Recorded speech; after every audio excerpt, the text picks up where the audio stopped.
you. Good afternoon, everyone. We are on the record in case number 2023-00256, electronic application of Sparrow Solar, LLC for certificate of construction for an approximately 104 megawatt merchant electric solar generating facility in Ballard County, Kentucky, pursuant to KRS 278.700 and 807 KAR 5110. My name is Angie Hatton. I'm Vice Chair of the Kentucky Public Service Commission. I also serve as Vice Chair of the Kentucky State Board on Electric Generation and Transmission Siting, and I'll be presiding today. Joining me today is Commissioner Mary Pat Regan and the other 4 siting board members who are attending via video conference, and they are John Lyons, who's Deputy Secretary of the Energy and Environment Cabinet, serving as proxy for Secretary Rebecca Goodman, Sydney Montgomery, who serves as proxy for Jeff Noel, Secretary of the Economic and Development Cabinet, Todd Cooper, first ad hoc appointee, and Terry Simmons, the second ad hoc appointee. At this time, I would caution attendees to please set your cellular phones on silent or turn them off. The siting board is hosting this hearing in person and via video conferencing. For that reason, I ask you to do the following if you are appearing remotely. Mute your microphone if you're not speaking. If you use a phone for the audio and computer for the video, turn off the computer audio. If you're in a room with several people on their own computers, turn off the computer audio for all but one computer. If another participant is in a nearby office, close the doors between the offices. Please alert the siting board if you are experiencing technology failure that prevents your participation at any time in the proceedings. The hearing today is for the purpose of taking evidence in this matter. Now I'll take entry of appearance of counsel. Good afternoon, Vice Chairman, board members. Todd Osterloh with Sturgill, Turner, Barker, and Maloney out of Lexington for Sparrow Solar. And would you also introduce your witnesses, please? Yes, of course. We have Nick Benjamin, Josh Adams, Jacob Poling, Dr. Paul Coombs, and Nick Kirk. Okay. And counsel for siting board? Nicole Carr. And Mariah Tessie. Thank you. I've been advised that public notice has been given and filed into the record. Is that correct? Yes, Vice Chair. Are there any outstanding motions? There is one petition for confidential treatment on the second data response that has not been, an order has not been issued on, but other than that, that's the only one I know of. It should be issued any day now. It's in the process. Okay. Make sure and let me know if that becomes an issue today. Understood, yes.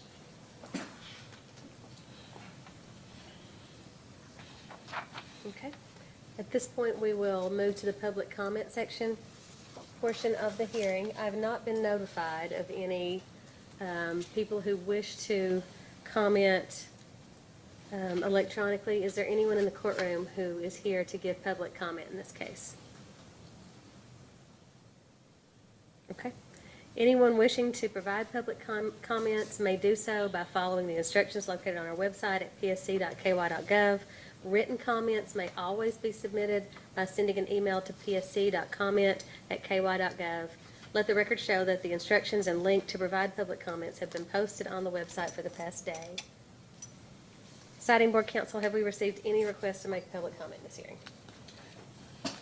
No, Vice Chair. Okay.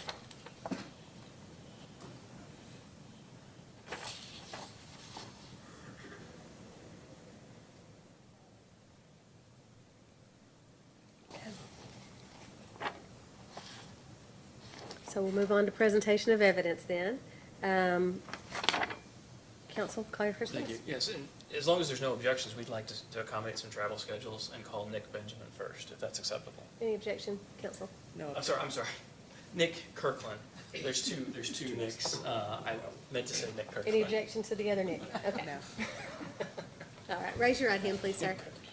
Do you swear or affirm the testimony you're about to give is true and correct under penalty of perjury? I do. Okay, lower your hand. And I think you already know from earlier, but please speak up due to the glass enclosure that you're in. Counsel, you may ask. Can you please state your name for the record? Nicholas Kirkland, And by whom are you employed? Kirkland Appraisals, What is your business address? 9408 Northfield Court, Raleigh, North Carolina. And what is your title with Kirkland Appraisals? I'm a state certified general appraiser in Kentucky as well as 2 other states. Okay. Did you assist in the preparation of the Kirkland Appraisals report that was filed with this application? Yes, I did, and I have since then provided a review, and even though I'm not the signatory of that report. Okay. And would you adopt that report as your testimony here today? Yes, I do. Okay, thank you. No further questions. Okay. Siding Board Counsel? What is your conclusion regarding the impact that the Song Sparrow solar facility will have on the property values? It is my conclusion that the Song Sparrow Solar will not have any impact, positive or negative, on the adjoining property values. No further questions. Okay. And now I'll move to the Siding Board, starting with Deputy Secretary Lyons. Any questions? No questions, Vice Chair, thank you. Okay. And Mr. Montgomery, I see you've moved locations. Yes, ma'am, and finally dry, so very, very good. But no questions for this witness. Thank All you. right. And then moving on to Mr. Todd Cooper. Do you have any questions, sir? Just one, your experience as far as appraisals and property values, how many former projects of this nature have you taken on? We have researched over 1,000 solar farms of utility scale ground mounted solar farms across the country, not looking at ones on rooftops or on schools, but ones like the proposed one here.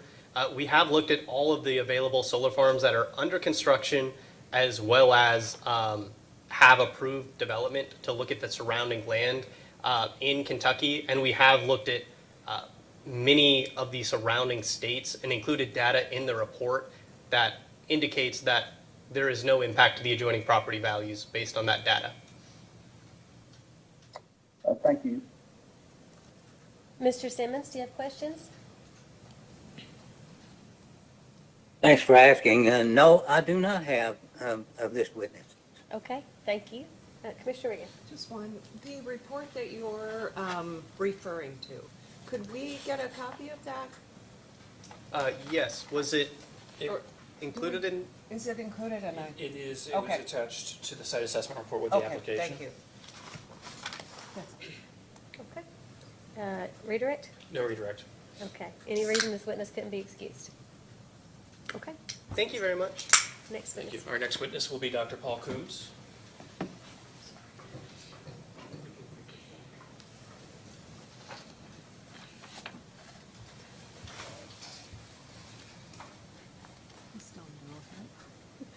I'll re-swear you. Welcome back. Okay. Raise your right hand, please. Yep. Do you swear or affirm the testimony you're about to give is true and correct to the best of your knowledge under penalty of perjury? I do. Thank you. Please be seated. And again, speak up if you will. Sir. Thank you. Dr. Coombs, would you please state your name? Paul Coombs, And what's your business address? 3604 Trail Ridge Road, Louisville, Kentucky, 40241. Are you a professor emeritus from the University of Louisville in economics? That's right. And you are now an economic consultant? Yes, sir. Okay. Did you prepare an economic analysis report that was filed with the application materials? I did. And likewise, that report has been supplemented with a supplemental data response that you're familiar with, updating numbers on an actual IRB, correct? Yes. And likewise, you sponsored other responses to data requests, correct? Yes. Do you adopt that report as amended through the supplement and the responses data request as your testimony here today? Yes. Thank you. That's all the questions I have. Counsel? No questions, Your Honor. Okay. In that case, I'll move on to the Siding Board then, starting with Deputy Secretary Lyons. No questions, Madam Vice Chair, thank you. Okay. Mr. Montgomery? No questions, Madam Vice Chair. Thank you. Mr. Cooper? No questions, thank you. Mr. Simmons? No questions, thanks. Okay. And Commissioner Reagan? I don't have any either. I don't either. Any redirect? No redirect. All right, you may be excused, sir. And may he be excused from the hearing room? Yes, Okay, thank you. unless there's objection. And our next witness will be Nick Benjamin.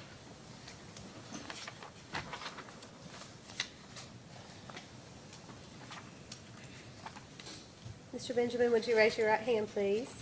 Do you swear affirm the testimony you're about to give is true and correct under penalty of perjury? I do. Please be seated, and due to the glass enclosure around you, if you would please lean toward the microphone and speak up. Will do. So, go ahead. Would you please state your name for the record?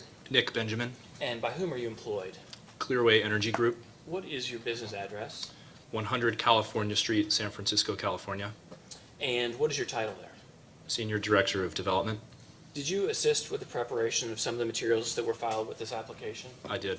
Have you likewise sponsored responses to data requests in this case? I do.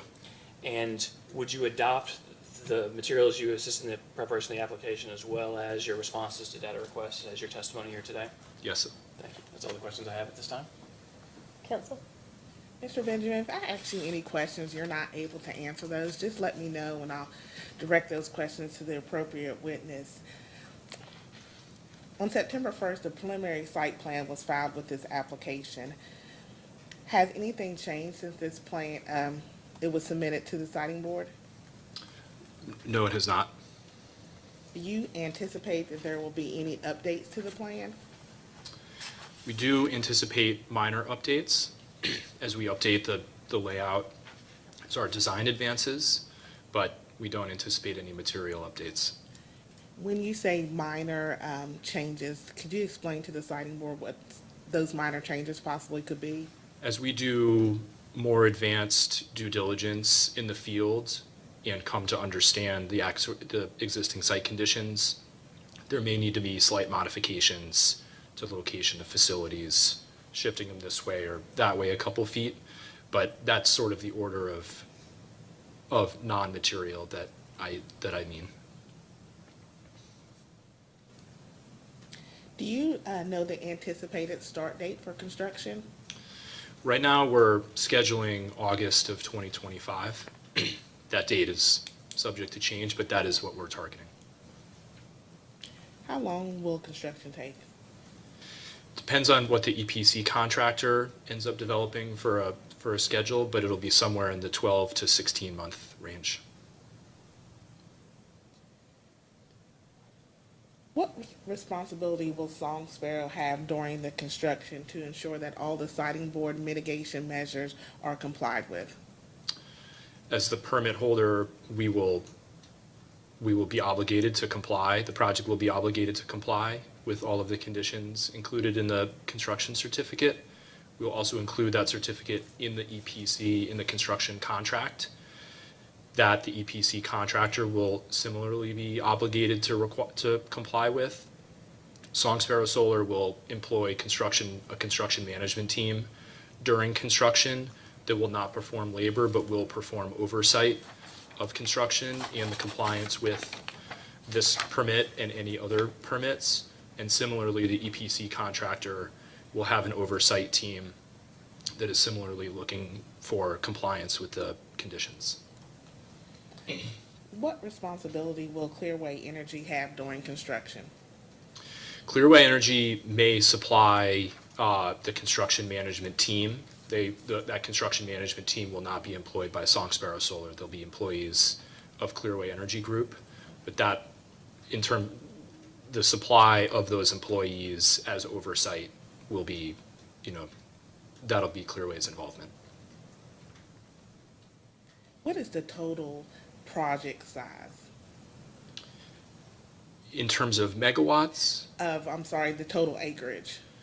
the area within the footprint is approximately, within the fenced area is approximately 655 acres. Again, that is, potentially subject to change, but, for the same reasons I mentioned before, but similarly small variations. I know that Ballard County does not have any planning or zoning, but can you outline some of the contact that you have had with the executives in Ballard County? Yes. Clearway acquired this project from the prior developer in July or August of 2021. In November of 2021, we had our first meeting with Judge Cooper to introduce him as leader of the county to Clearway, to Song Sparrow Solar Project, to solar in general, and just sort of generally offered ourselves up, as a source of information, indicated that we would continue to keep him apprised of our progress along the way. And since that date, we have kept in close communication with Judge Cooper, keeping him apprised of the progress and the advancements. In addition to Judge Cooper, we have had a number of meetings with the individual magistrates who comprise the fiscal court. We have met with the Chamber of Commerce. We've met with the Industrial Development Agency Authority, the Economic Development Authority of Ballard County. We've met with the superintendent and the Board of Education on several occasions. And so throughout, basically back to November of 2021, I feel like we've been, in regular communication with the leadership of the county, keeping them apprised of our project and soliciting, feedback along the way. According to your data response 16, data response 1, question 16, it stated that some of the structures would be demolished during construction. Those items those structures that were listed, are those still the only structures that are going to be demolished? Yes, ma'am. Is that with the agreement with the landowners? It is.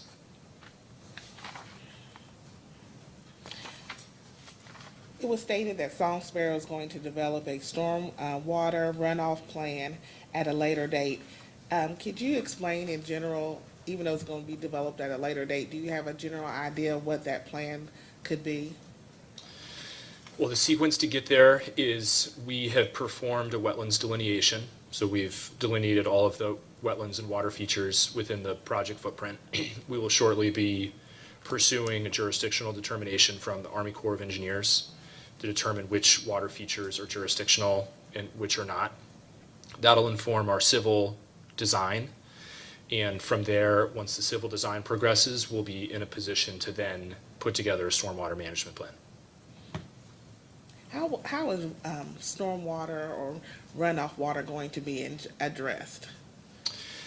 Largely depends on the extent of rework of the surface or, grading within the project. The project, thankfully is really in general quite flat, and we don't anticipate much for grading or rework of the existing surface at all. But to the extent that there is any, that's where design will come in a manner that will, recommend best management practices, BMPs that will need to be installed to prevent any excess stormwater runoff to the water features on site. What will the spacing be between the rows of panels? That's still to be determined, but as I recall, right now, we have them, I think roughly 15 to 25 feet apart from one another. Again, that's sort of it also depends on sort of where on site you are and what the slope is in that particular location. How high will the bottom of the panels be from the ground? At its highest point, so when the panel is stowed and is flat or parallel to the ground, I believe those will be approximately 3 feet above the ground. What will the ground cover be under the panels? We anticipate where there's any vegetation that needs to be supplanted, basically seeding the ground with a native seed mix. So it'll be a grass mix and not gravel? Yes, ma'am. Are the access roads expected to be gravel? They are.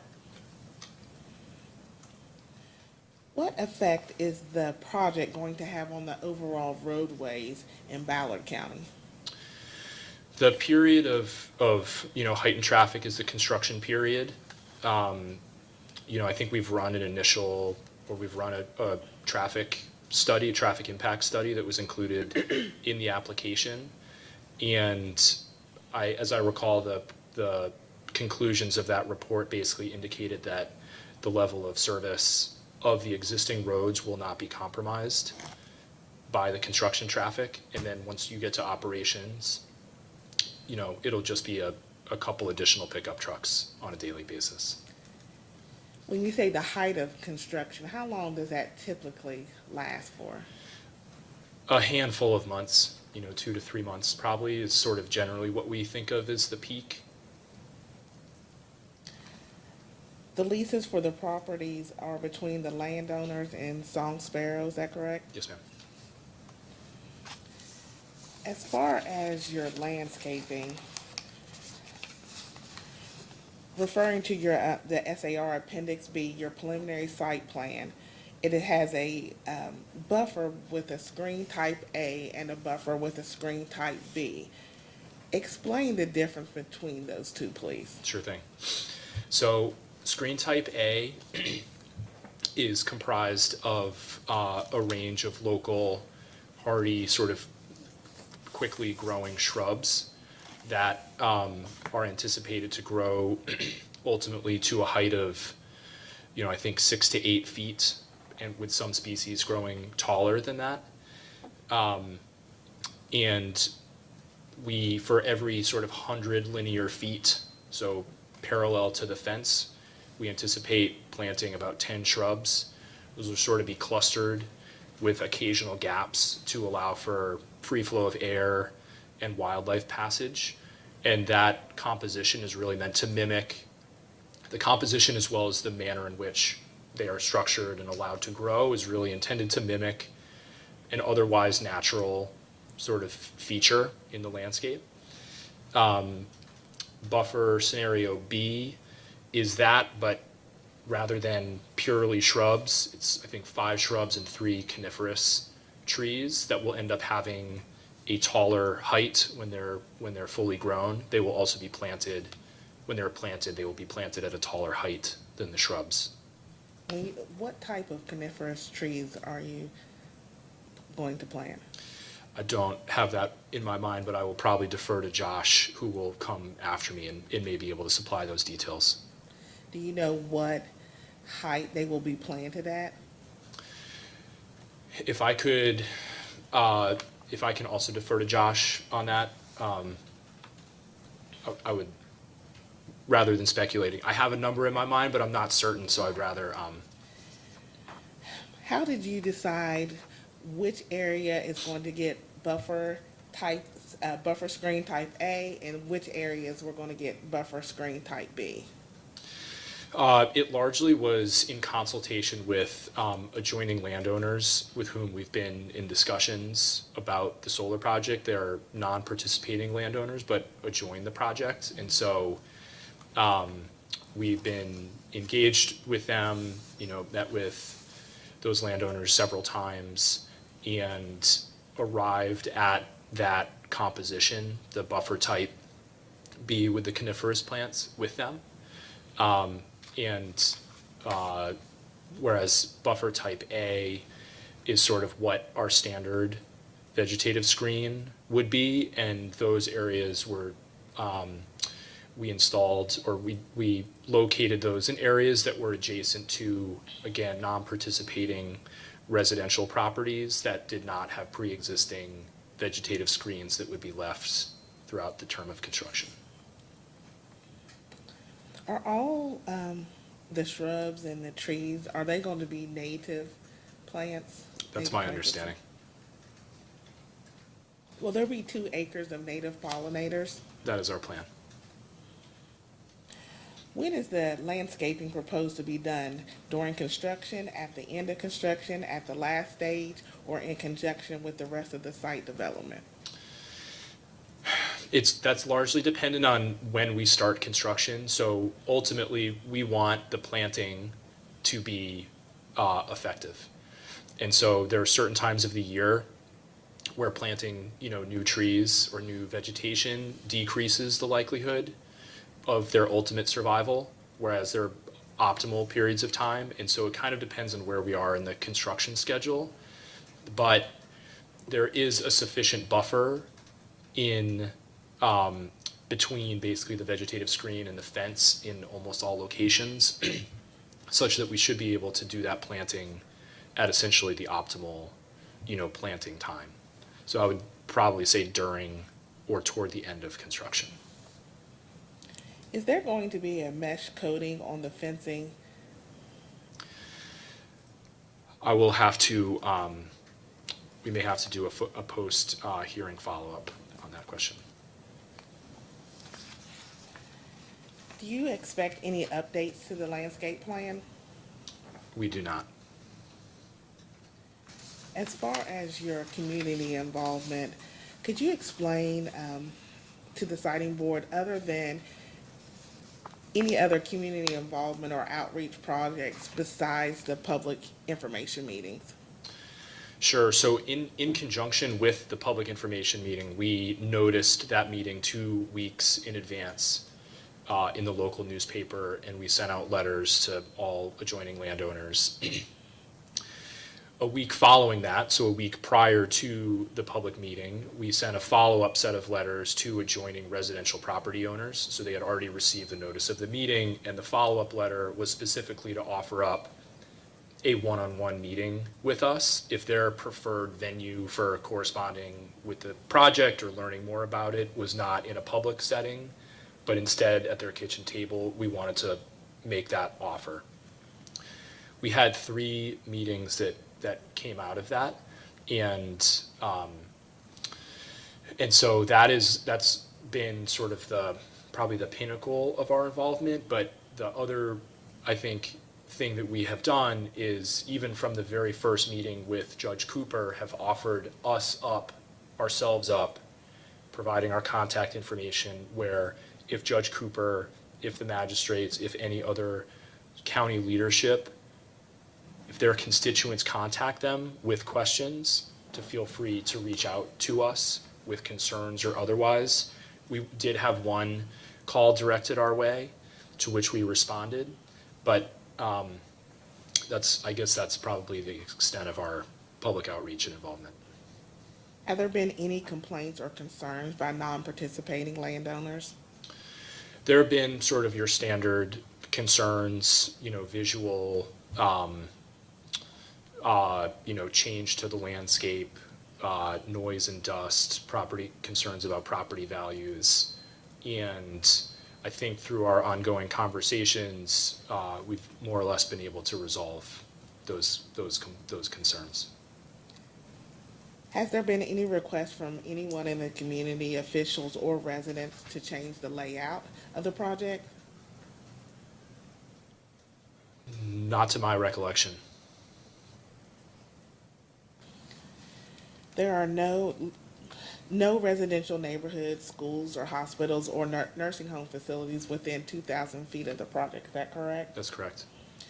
And Ballard County has adopted a resolution with some minimum setbacks that Song Sparrow has agreed to abide by. Is that correct? Yes, ma'am. And so one of them is 200 feet from residents of non-participating landowners.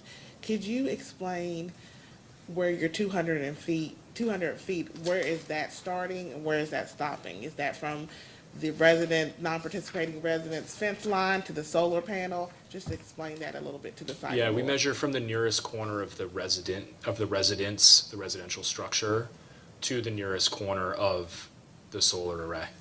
So is it the residential actual home? The actual residential home, yes. Okay, so it's not the property line or the fence line of the residence, the actual home of the residence? That is correct. Okay, and so from the home of the residence to the solar panel? Okay. With the solar panel being the nearest non-fence feature to that residence. Now, do most homes have a buffer in between that? Many homes do. Where they don't, we've implemented that. We've planned to implement that vegetative screening plan. And then the next setback minimum is 200 feet from any church, school, or business or park. Again, is that 200 feet from the actual, church steps to the project line, or church steps to the panel? That would be our interpretation. There are no features that you listed within 200 feet, but if there were, it would be the same interpretation as the residential setback. What is the exact distance from the closest non-participating property to fencing, panel, inverter, or substation? Do you know that? Fence, I believe, is somewhere around 220 feet. Nearest panel is 256 feet. Nearest inverter, I think, is 450-ish feet, and nearest substation is 1,312 feet. And I'll also be requesting that in just a post-data hearing Understood. request. And what is the closest non-participating landowner's property? It adjoins the project. It adjoins it, but what is the distance? I'm sorry. The distance between which two features? Let's say the solar panel and the resident's home. That's the 256 feet. 256. Yes, Have you had a conversation with that landowner? we have. Okay. And we've also implemented the vegetative screening. Is that going to be the vegetative screening? Is it going to be the type B or the type A? The type B, the one with the coniferous trees. I'll also acknowledge that with that particular landowner, we were able to shift some of the layout away from their house. So it remains, the nearest point remains 256 feet. We were not closer than 250 feet when we moved it. So one portion of the array is 256 feet. Another portion, now, I think we moved it 200 or 300 feet further away from their house from where it was after conversations with them. Did that landowner reach out to you? How did that conversation develop? Yep, that landowner attended the public meeting and then stayed in touch with us. Took our card at the meeting. We had a conversation at the meeting, took our card after the meeting, and we've had a series of meetings with her following the public meeting. Are there any CARS concerns with this project? The desktop surveys we've done to date, which include review of USGS karst maps and state of Kentucky karst maps, indicate that there's a very low likelihood of karst here. When we perform our geotechnical investigation, that will be, the sort of the confirmation that there are none. Does Song Sparrow have any employees? No.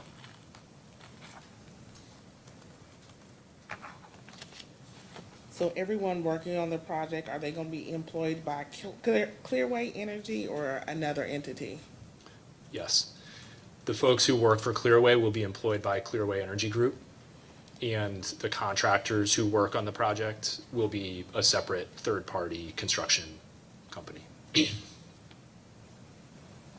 Will the construction workers, are they anyway associated with Clearway Energy? Are they going to be like subcontractors?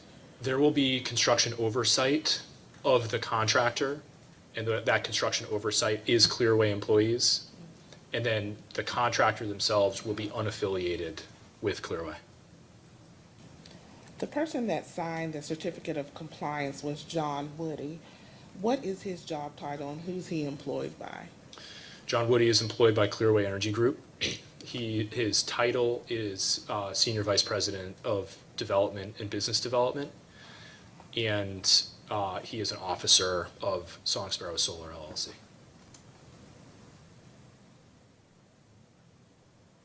Are all the employees, are they employees of Clearway Energy of LLC or are they employed by another corporation?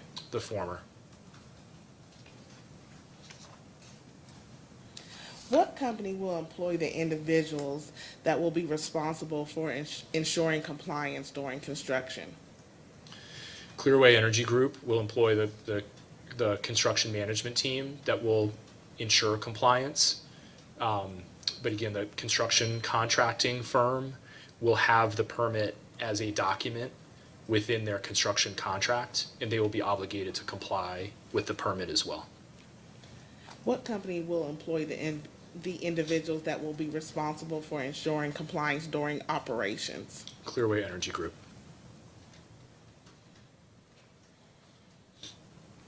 Part 11 of the application stated that there were no environmental violations and no entity with ownership interest has violated any federal or state environmental regulations.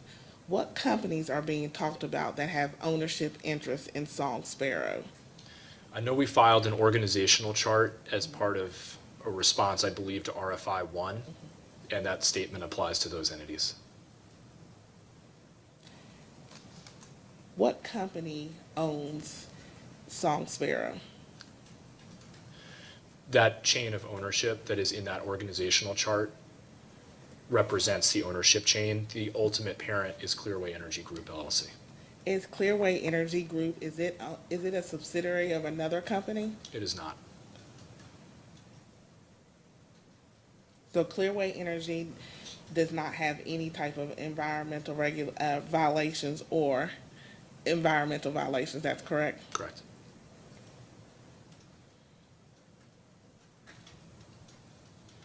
Who is going to own the transmission line? The existing transmission line, Yes. LG&E KU. And that's going to interconnect to, what's the voltage, I'm sorry? It's 161,000 volts. Is the substation going to be located within the project boundaries? Yes, ma'am. Is that the location of the substation, is that set or is that going to likely change? We plan on it being set.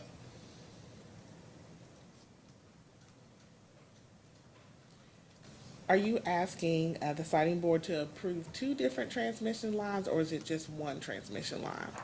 Just a single transmission line. Single one. Has a purchase power agreement been executed? Yes, ma'am. Has that been submitted to the siting board? I don't know the end. It has Tom. not been. Okay. It was subject to PSC case number 2022-402, the Okay. KU LG&E CPCN case, but it hasn't been submitted in this case. In this case, we'll be requesting that in a post-hearing data request.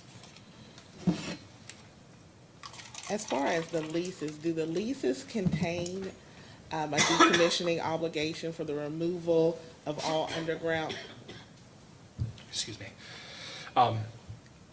cabling or equipment? Apologies. I think I heard your question. Do the leases have decommissioning requirements? They do. Sorry.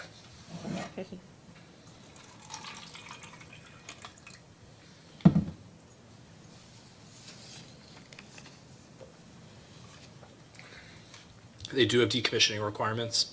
I think we included as an exhibit the template set of requirements. They set out the requirements per the leases, and then they acknowledge that they sort of defer or they're deferential to any governmental authority requirements pertaining to decommissioning. So in the case of Song Sparrow Solar, the requirements that were passed under HB4 would preside. The one sort of caveat to that is that the leases set a floor value for decommissioning security. So in the event that the decommissioning security required by HB4 is lower than the floor required in the lease, then we still have to post that incremental amount to the benefit of the landowners.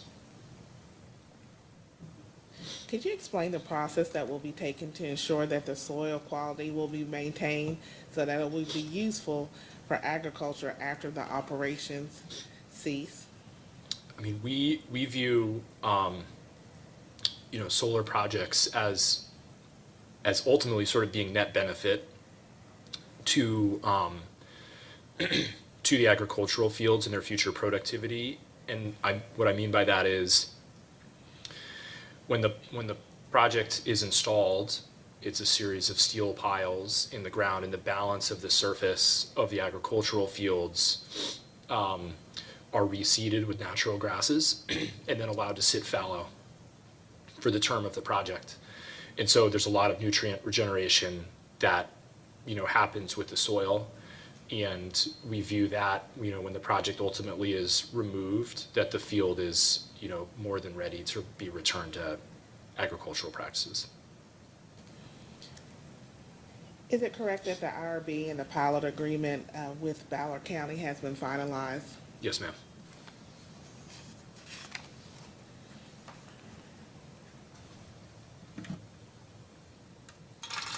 What's going to be done to ensure that there's no road damage or done to the highways and the county roads that are going to be used for transportation? Yeah, we've been in initial consultation with Judge Cooper, who I believe also heads up the Ballard County Roads Department. And then there's 2 state roads within or adjacent to the project footprint. And we will also be in touch with the Kentucky Cabinet of Transportation. And so our plan is that, the permits that will govern our use of the roads will preside and will dictate, how those roads are repaired if there's any damage to them. No further questions. If I could just amend one response that I made a while back, you asked if any landowners, non-participating landowners, had requested modifications to the site layout.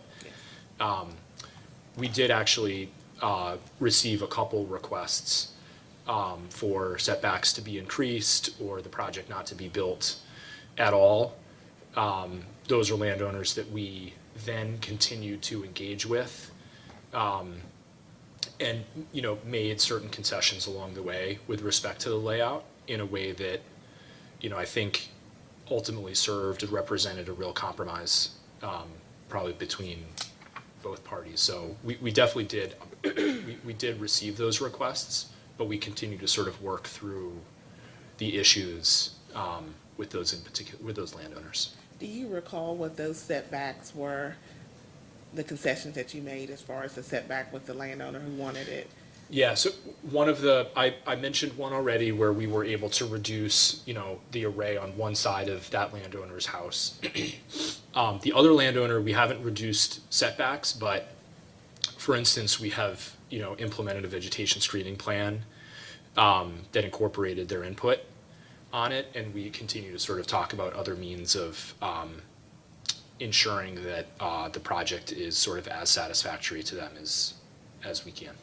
Does it seem like it's satisfactory to them as the last conversation you had with them? To make sure I understand your question, is the project as currently designed now satisfactory to them? Yes. We're getting there. What would they like to see additionally changed? I think they're still figuring that out. I mean, short of the project, not being constructed there, I think they're still sort of working through that. No further questions. Okay. In that case, I'll move on to the other members of the siting board, beginning with Deputy Secretary Lyons. Do you have any questions? Yeah, a couple, Madam Vice Chair. Thank you. Good afternoon, Mr. Benjamin. I'm trying to get a sense of when other steps will be taken. So the start of the project anticipated August of 2025. You do have a PPA. I assume that kind of triggers other things to happen.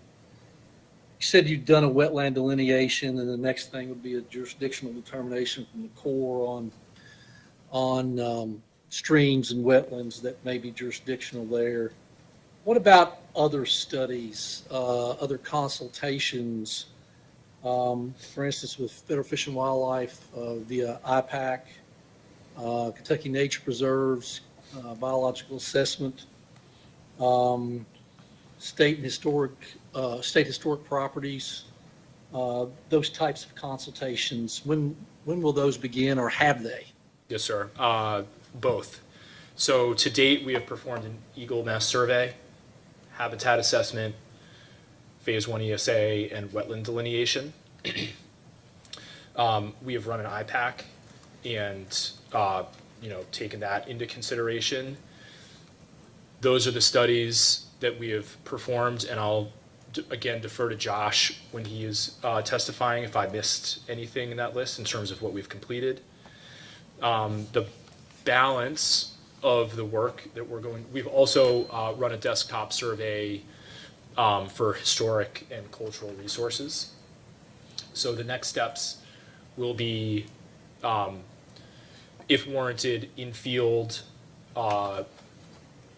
cultural resource surveys. We will also begin informal consultation with U.S. Fish and Wildlife. I don't believe that there is a formal consultation structure with the state for state listed species, but I think we will engage on a voluntary basis there. So that is, I think, sort of the balance of what we'll perform here, initiate and then complete in the coming months. Phase one as well, maybe you mentioned that, I didn't. Yes, sir. hear. We have completed a phase one. It came back clean. Have those studies that have been completed, have they been submitted for the record? No, Mr. Lyons, I don't believe they have. I think we'd like to see those, obviously, Madam Vice Chair. Thank you, Mr. Benjamin. I'll reserve my questions, Vice Chair, for Mr. Adams on some of the details there. Okay, and we will see that a post-hearing data request goes out for those studies that have been completed so far. Mr. Montgomery, do you have questions? Thank you, Madam Vice Chair. Good afternoon, Mr. Benjamin. I just have a couple of questions. The first being, has there been a emergency management plan discussed? I know you've said you've been pretty well involved with the community, but has that been addressed at all? Not explicitly. The director, Ballard County's Director of Emergency Management Services, has been present at some of our meetings with county leadership and so is aware of the project. Typically, a fulsome emergency management plan is developed closer to construction. We do that in conjunction with our contractor, who often brings their own form of emergency plan and then goes and meets with fire, ambulance, emergency services, to ensure that everyone is aligned. So there's been initial sort of briefing, I would say, but the fulsome development of the plan will come, probably 3 to 6 months prior to construction. In terms of capital investment, it looks like there's a few spots to where it's referenced that the total capital investment is $157 million. Is that figure, is that still accurate? I believe that is the latest. And how do you all come up with that number? We have, so we developed that number. There's a wide array of inputs that, constitute the full buildup of the capital expenditures of that $157 million. There's modules. We have strategic relationships with module suppliers who, we have a cost curve that is informed by third-party industry consultants as well as the module manufacturers. So knowing that, modules will be delivered in like Q1 26, we know more or less like what that price will be. The same goes for the balance of plant equipment, so inverters, racking. We already have a transformer on order, and then we have an internal estimating team that supplies the EPC price, so the actual construction contract price. We have an executed interconnection agreement, and so we know the inputs, from that for that scope. And then sort of the balance, the development costs, insurance costs, financing costs, insurance costs. Like we develop all of those in-house by our subject matter experts, who feed that all up into the full sort of project buildup. As when it comes to those inputs, have you had a chance to review Dr. Coombs's economic impact report? I have briefly. And would you say, based on your experience and based on some of the inputs that you just described, that his report would be consistent with other projects that you have worked on? Yes, sir. Last question. Do we know if the IRB has been submitted into the record? I don't believe it has, no. we'd like to see that as a post-hearing data request. Otherwise, that's all the questions I have. Thank you for your time, and thank you, Madam Vice Chair. Thank you, and we'll see that that request is made for the document you requested. Judge Cooper, do you have questions? Yes, Madam Chair, thank you. Mr. Benjamin, how long has your company been in existence, sir? Clearway LLC.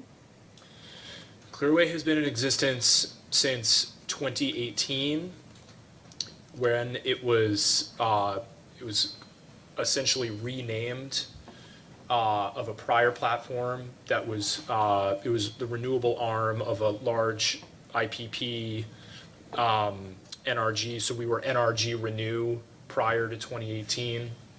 In 2018, Global Infrastructure Partners purchased the platform from NRG. So NRG Renew became Clearway Energy Group.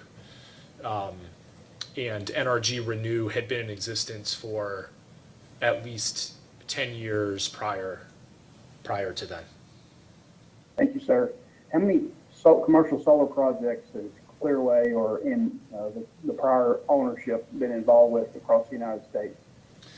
We currently own and operate, I believe, 23 utility scale solar projects, and another 60 or so community scale solar projects. All right, moving on. Thank you for your answers. Couple things I've been hearing in the community is some environmental concerns. If there's some leaching from the actual panels themselves, I know there's a remedy, I think, through your decommissioning, but for removal after the project's lifespan ends, is there anything for any contingencies or any issues based on projects y'all done or in the past or currently with leaching from the panels, dangerous chemicals or hazardous materials onto the property where they'll be located?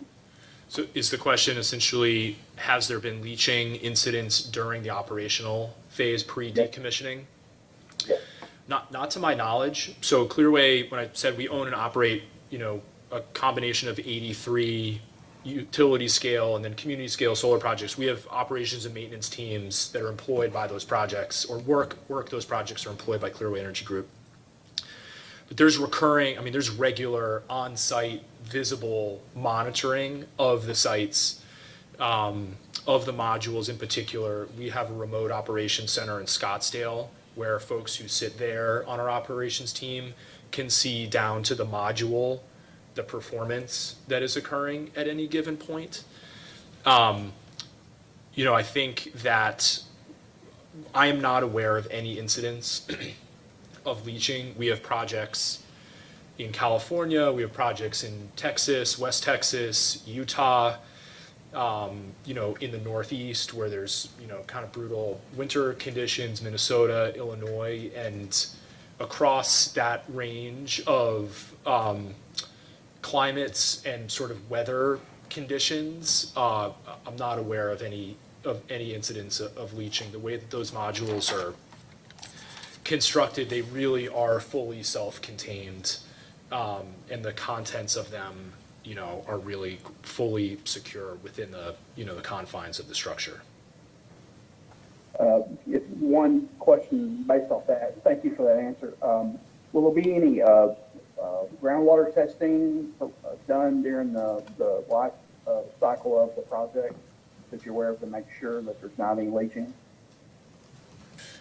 Groundwater testing for like the depth of groundwater, or for just to make sure there's not any hazardous chemicals leaching from the panels to the groundwater. we don't. That's not a practice that we typically employ. I think if there were evidence, again, by virtue of our recurring on-site, in-person visual inspections as well as remote inspections of how the modules individually are performing. I think if there was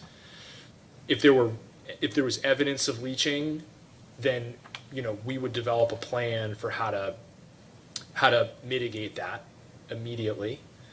But then sort of hopping over that right to groundwater testing, I don't think that's something that we've done in the past.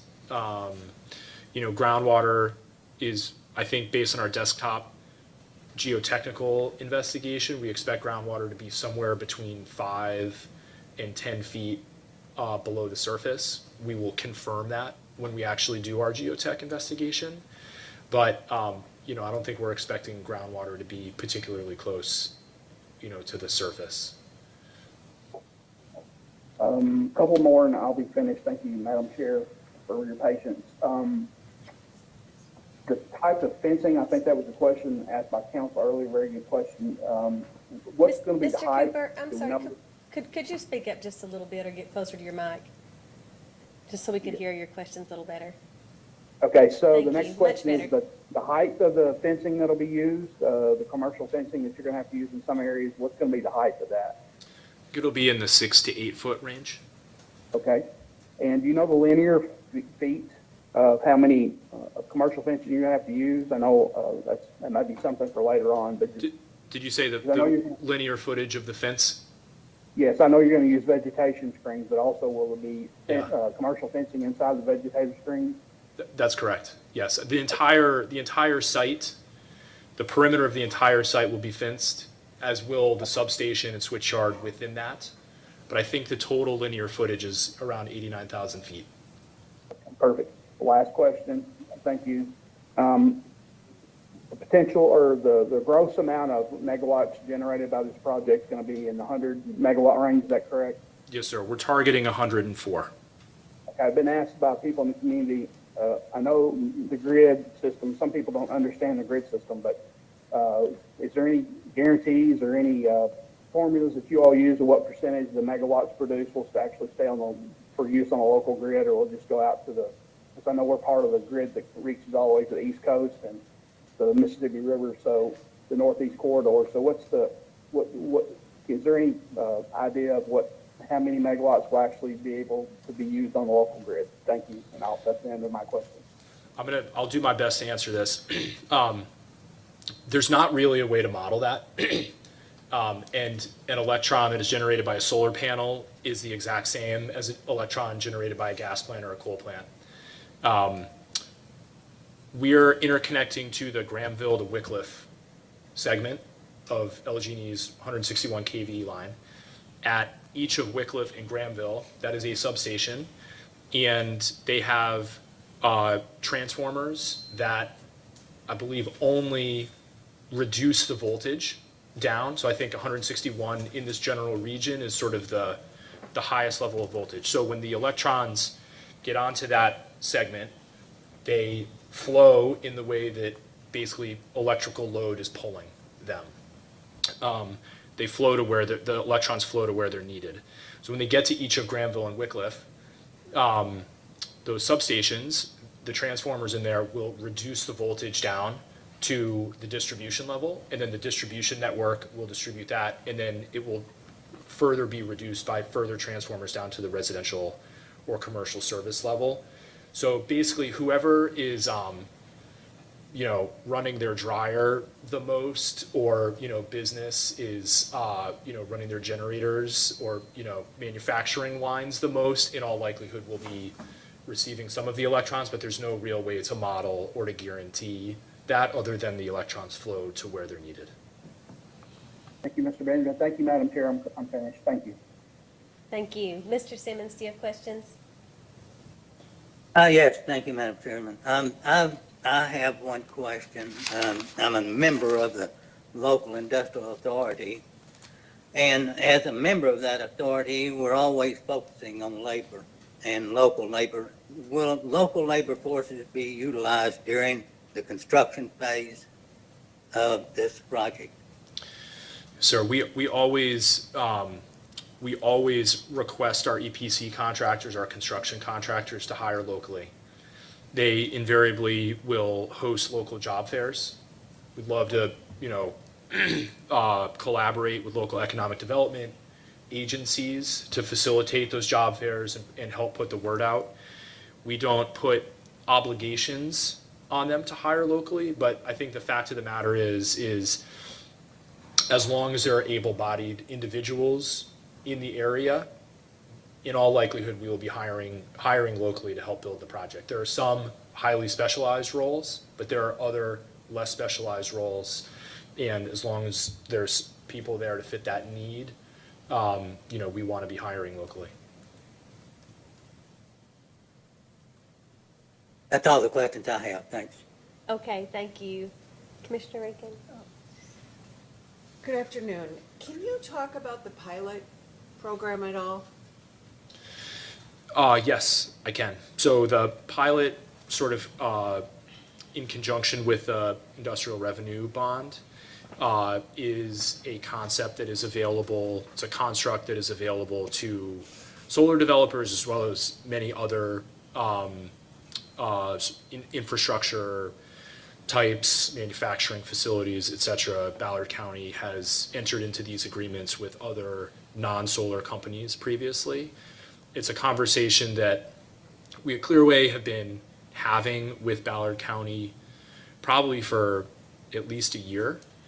And we were having it with, the sort of executive leadership as well as the superintendent of schools and the Board of Education. And, a couple months back, we came to agreement on basically on an annual contribution. And as part of that, we had originally, when we submitted our application in September, assumed, a certain dollar per year for years 1 through 10, and then another dollar per year for years 11 through 20. And we updated via a supplemental response to RFI 1.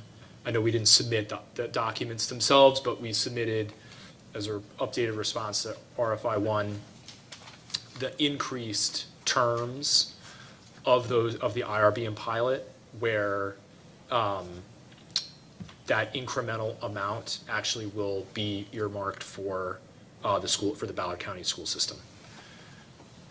Have you done that type of pilot in any other state?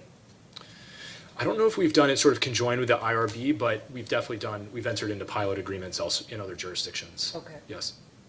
And then, is your customer service center in Phoenix, or is that the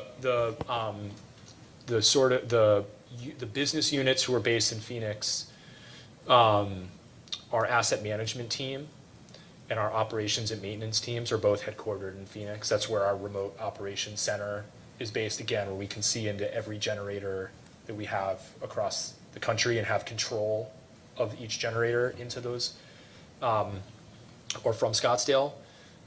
So those are the two primary business units as part of Clearway that are based in Phoenix. There's a lot of other sort of peripheral administrative and legal staff there as well. But if there was an issue here, Yes. Would they be calling an 800 number? Or Yeah, would that's they go a to? good. We've committed to instituting a complaint resolution program, Okay. and I don't know if the phone number would dial here or if it would dial to Scottsdale. Okay. That's probably something that we would have to work out. But the communication, like if it went to Scottsdale, the communication from Scottsdale to Ballard County, is immediate, and we would institute a system. In addition to a phone number, we will have an email address that will hit a number of people based on where they're located. Will have access to that email box. So just because the complaint might go from one side of the country to another and then back again doesn't mean that there would be a lag in response. The responsiveness out of our Scottsdale team to people associated with projects in each corner of the country is really very prompt. And your other locations, they would call into that same? We would have a dedicated number. I think we would have a dedicated number. We would definitely have a dedicated email address for Song Sparrows. But those all call into the Phoenix Service Center. Is that a fair statement? Presumably, but there's every project has its own asset manager. Okay. Every project, and there's actually 2 or 3 staff that are assigned to each project. They cover multiple projects, but there's multiple people covering each project. And then similarly, there will be, we'll have 3 to 5, full-time employees associated with Song Sparrow on the ground operating it. Okay. And they would, one or two of them at a minimum would receive that correspondence as well. And if we ask for maybe that customer service outline in a post-data request, can we get that from you? Sure, yeah, I mean, and also, if the commission has, or the board has recommendations, or if there's precedent for that structure that has worked well, or conversely, you have, improvements to make from that, I mean, we ultimately are going to be responsive, and we're going to be in compliance with the statute, element of the statute that requires a complaint resolution program. But in terms of the actual mechanics, if you have recommendations or there is precedent that we should start from, we'd be happy to work from that. I was just looking at the social media account, and you as a company, not you, but the company has a lot of complaints about responsiveness. And About so- responsiveness? About responsiveness and solving problems. So I just maybe ask you to look at that, and we might ask Yes. some question and go from there. Sounds good. Okay. Thank you. Thank you. Good afternoon. Good afternoon. So I was looking for the organizational chart, and I couldn't lay my hands on it right now. What is the relationship between Clearway Energy Group and Song Sparrow? Is Song Sparrow a subsidiary? Does Clearway Energy Group have other subsidiaries? It does, Is it in general that there will be a different subsidiary for each solar project? yes. Okay. And you said you had maybe, 60 or so projects going across the country? Or in existence already? Yeah, we have 60 operating community scale solar projects. We also have utility scale solar projects in wind and standalone storage and natural gas. We have a range of operating Okay. project technologies. And as far as Song Sparrow goes, is Song Sparrow the only project that you have in Kentucky? It is the most mature project that we have in Kentucky. You have others in development, We have some early stage projects, not ready for application yet? not ready for application. Okay, gotcha. You said Song Sparrow does not have employees. Correct. They do have the 38 leases with local real estate owners. They're in the name of Song Sparrow, right? That's right. I do think the number is closer to, I think there's 6 or 7 leases and 1 easement is the number of. Okay, Yeah. not 38 separate real estate agreements? You think there's more like 6 or 7? I know there's 1 easement.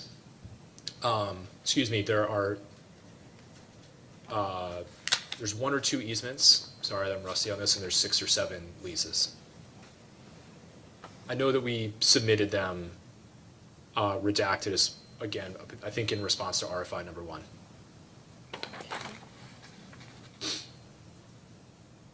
So I had that the site consisted of 41 parcels secured by 38 real estate agreements. That's not accurate. Okay. Are you reading our application? No, I'm Okay. reading a summary. Okay. Um, If there's an error in the record, Okay. we can. Other than those leases or real estate agreements, does Song Sparrow have any assets? All of our key project contracts, so interconnection agreement, power purchase agreement, all of our environmental studies, we kind of view as assets, but I think in the assets that you're talking about, no other land assets. Okay. And no other, like they don't own equipment or things like that? You would have contractors who would own equipment? That's right. Okay.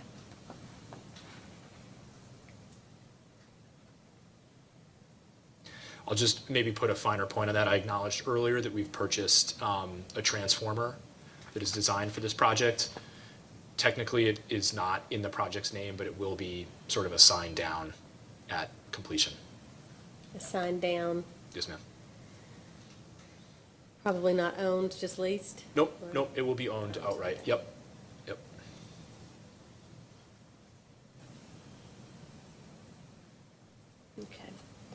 You were asked a number of questions about leaching or potential groundwater contamination. My understanding is that that sort of thing only happens if a solar panel is damaged. Do you have I guess, a mechanism in place to detect whether those things have been damaged? For sure, and I would maybe first say that I don't necessarily think it's a foregone conclusion that there is leaching in the event that a panel is damaged, first and foremost, but yes, from our remote operations center in Scottsdale, yes, they will receive, if a panel is damaged or underperforming, they will receive a notice, and they will send that notice to the local O&M tech to go out and investigate what's going on. That could be faulty wiring within the panel itself. Someone could throw a rock over a fence and, hit the glass. There's a range of issues, but to your question, the answer is yes. Those are generally immediately detectable. Okay, 24 hours monitored. 24/7. The remote operations center is staffed 24/7. And then the local O&M would be called out to go. Depending on rapidly. the level of urgency of the issue, yeah, they would. I mean, they typically are required to live, I think, within 45 minutes of the power plant. That's an obligation that we impose on them. And so, yeah, depending on the level of urgency of the response, yeah, they might go out immediately or might go out like the next morning. Okay. And then just to sort of follow up on some of the questions that Commissioner Regan had, the pilot program, that's what you're referring to as the payment in lieu of local taxes? Yes, ma'am. Okay, and that's in lieu of local property taxes and occupational taxes? My understanding is it's just property taxes. I don't think that the local sales tax is implicated in the pilot, but I may have to follow up with a confirmatory statement after the hearing. How were those payments, the amounts arrived upon? Is it generally what you might have expected to pay in property tax? Probably with some discount. And so our property tax team will, either find the tax districts and the appropriate tax rates, millage rates per that district that the project is located in. We'll build up basically a property tax model based on the investment and the location of the project. And we'll arrive at a sort of base case. This is what the standard, without any sort of abatement or incentive property tax schedule we would expect to pay. And then to the extent that the county is amenable to entering into a pilot, and there are real benefits to the county, they essentially get to retain a lot more control of the property taxes as opposed to, in the context of disbursement, how they utilize them locally, as opposed to them being dispersed or more prescriptively dispersed as dictated by, generally the State Department of Taxation or Revenue. Okay. So they're, go ahead. I didn't mean to cut you off. Were you? I think it's a mutually beneficial construct that for certain counties and certain jurisdictions really makes a lot of sense. It also is fundamentally an economic development instrument for attracting, businesses to that, to your county. So it's a bit of a discount, sort of a tax incentive to locate there. Exactly. But then they'd have more control over where it's spent. So in this case, it's going to local Ballard County schools. A portion will be earmarked to the school district, and then my understanding is, yes, they retain more control over how it is spent locally.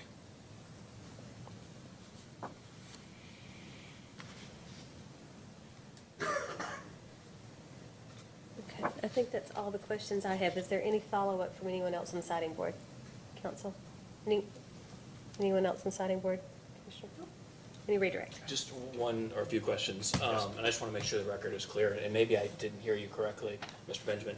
On the IRB, earlier on, I think you mentioned that the established IRB and pilot had 2 periods. For the first 10 years would be one price, and the second 10 years. In the supplemental response the project filed, I believe it was actually broken up into 2 20-year periods. Do you know which one is correct? I believe the latter. Okay, so that there's for- one price or annual payment that would be for the first 20 years? Yes. And then a separate one for the My second section. apologies. Okay, I just Yes, want to make good sure the record's correction. clear so there wasn't any confusion. Yep. Thank you, that's all the questions I have. Okay. Any reason why this witness couldn't be excused? No, Vice Chair. Maybe excused temporarily. Thank you. And Mr. Osterlo, call your next witness. Yes, Josh Adams.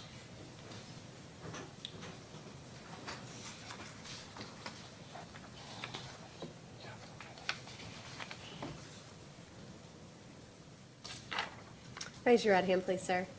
Do you swear or affirm the testimony you're about to give is true and correct under penalty of perjury? I do. Thank you. Please be seated and lean toward your mic and speak up if you will. Mr. Osterlo. Can you please state your name?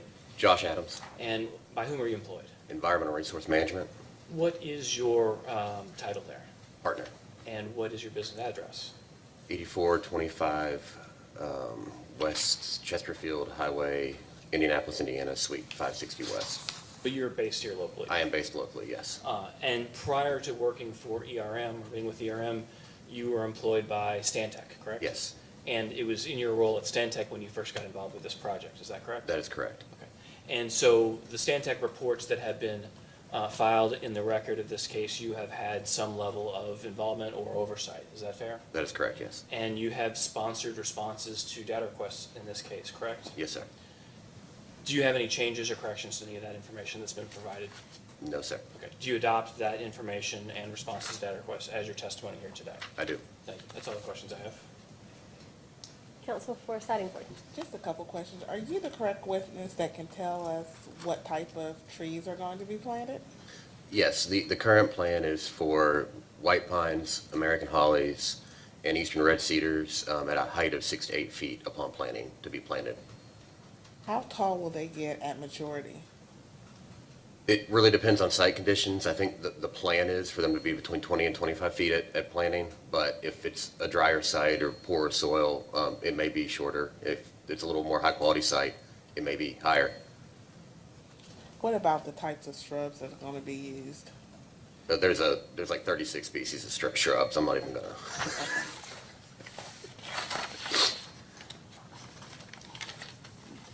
Are you for sure about whether he was not for sure about whether the 2 acres of native pollinators, do you know, will 2 acres of native pollinators be used? Yes, that's the commitment. No further questions. Okay. Move to the other members of the Citing Board. Deputy Secretary Lyons, do you have questions? Yes, ma'am. Thank you. Good afternoon, Mr. Adams. Mr. Benjamin mentioned an eagle nesting survey. I know Ballard County is probably has the highest concentration of nesting bald eagles in the state, at least it used to. Were any nesting pairs found on the proximity to the property or on the property itself? No nesting pairs or remnant nests were found within a 2-mile buffer of the property or on the property itself.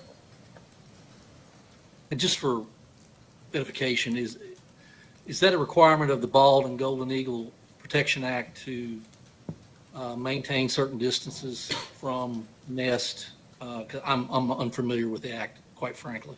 The commitment in the Golden Eagle Protection Act would be 660 feet or 330 feet, depending on the nest and the activity. So there are no active nests within those buffers either. What if a pair started nesting on the property? Is there any requirements for projects that are already in place? Once the facility is operating, the disturbance would be minimal to any nesting eagles. The highest disturbance possibility would be during construction. But there's no requirements of the act to suspend or any activities on the site itself? After Are you aware of that? construction, no, sir, there's not. Not for a solar generating facility, no. Okay, thank you. Mr. Adams, I took a look at the site layout and didn't get a real good description from the site plan about any type of tree clearing that would occur. It looked like there could be some tree clearing. Do you know whether there will be or not? There will most likely be some limited tree clearing, yes. The exact locations and amount aren't finalized yet. That'll be worked out in the final design. So with that in mind, at what point do you all take up consultation with Federal Fish and Wildlife on threatened and endangered species? Or what stage is that at this point? That's in the preliminary process. We're kind of waiting for the design to be finalized a little bit more so we have actual numbers to go to them with. But once we have a clearer picture of what our impacts will be, initiation with coordination with U.S. Fish will be initiated. Okay.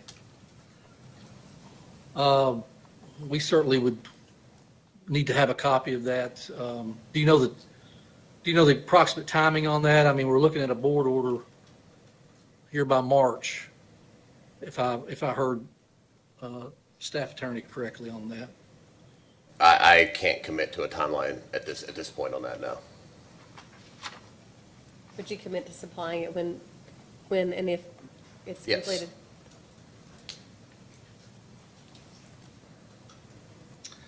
Mr. Benjamin mentioned the wetland delineation had been done. In your experience, are there multiple jurisdictional streams on the property? I couldn't really tell from looking at an aerial necessary. Systems in Ballard County, I mean, saying multiple jurisdictional streams is kind of difficult. Yes, there are potentially jurisdictional features on the site, but because of the nature of the site, those features are limited, and their Clearway is trying to avoid impacts. So that was going to be my next question. So the plan is to avoid any jurisdictional stream disturbance. Is that correct? Where possible, and if not, 404, 401 will be applied for. Okay, all right. I think that's all the questions I have, Madam Vice Chair. Thank you. Okay. And Mr. Montgomery? I don't have any questions for this witness, Madam Vice Chair. Okay. Judge Cooper?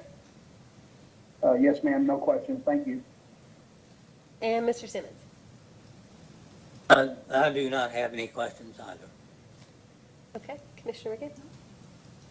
And I don't have questions either. Any redirect? No follow-up. Okay. Any reason this witness couldn't be excused? All right. May be excused, sir. Thank you all. Mr. Oswald, you may call your next witness. Thank you. Our next witness is Jacob Pohl.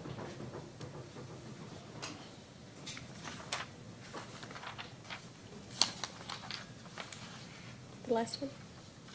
I'm sorry? The last one? Yes. Raise your right hand, please, sir. Do you swear or affirm that the testimony you're about to give is true and correct under penalty of perjury? I do. Please be seated, and as I've admonished everyone else, please lean towards your microphone and speak up. Mr. Thank you. Oswald. Can you state your name for the record, please? Jacob Poling, And by whom were you employed? Stantec, What is your business address? 733 Marquette Avenue, Suite 1000, Minneapolis, Minnesota. And what is your title there? Senior acoustician. Can you describe to the board your involvement with this project? Yeah, I worked on the noise assessment for the project, so I was involved in the noise modeling and noise report that was included in the submittal. You also sponsored responses to data requests in this case, is that correct? Yes, And do you adopt those reports and responses to data requests as your testimony here today? I do. Thank you. That's all the questions I have. Okay. Counsel for Siting Board. No questions. Deputy Secretary Lyons. No questions, Vice Chair. Thank you. Mr. Montgomery. No questions, Madam Vice Chair. Thank you. Judge Cooper. No, ma'am, no questions, thank you. All right. And Mr. Simmons. Madam Vice Chair, I do not have any questions. All right. Commissioner Reagan? And nor do I. Redirect, No redirect. no point. No. Except where in Minnesota are you from? Twin Cities. Yeah. So am I. Okay. Correct. All right. Any reason this witness couldn't be excused? No, Vice Chair.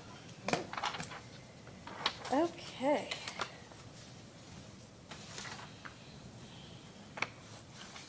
Any exhibits we need to deal with? No, Your Honor, I don't believe so. Aware of any? Okay. Any other motions at this time? None at this time. Okay. And counsel for siting board, when could we expect a final order to be entered? February 28th. February 28th, okay. Are we gonna need briefs? To be determined, if we can, I can talk to my client and we can do that within the regular time frame of 7 days or file a motion if we think we need additional time. Okay, and when will we have our requests for post-hearing data out? Friday. This Friday? Okay. Mhm. Yeah. And then you'll do a written summary of those? Yes. Okay, and will that be done by January 29th? Yes. And how long would you need to respond, Mr. Osterloh, to decide if you want to do a brief? Preferably 7 days after the data responses or requests are issued written writing. Okay. Any other issues? Not on behalf of the project. Siting board? No. All right. You get to use my gavel again, which I enjoy.